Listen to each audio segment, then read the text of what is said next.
और ये शॉट आया है फराज की शॉट और ये बिलो ने क्रॉस शॉट कर दिया। Catches win matches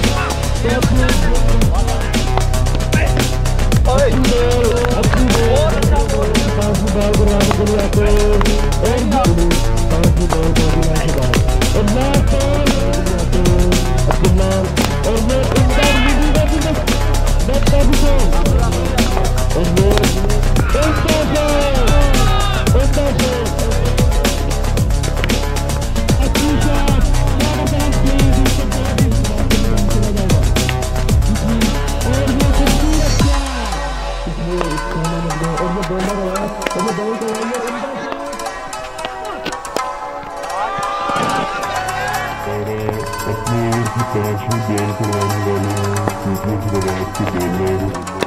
Fernando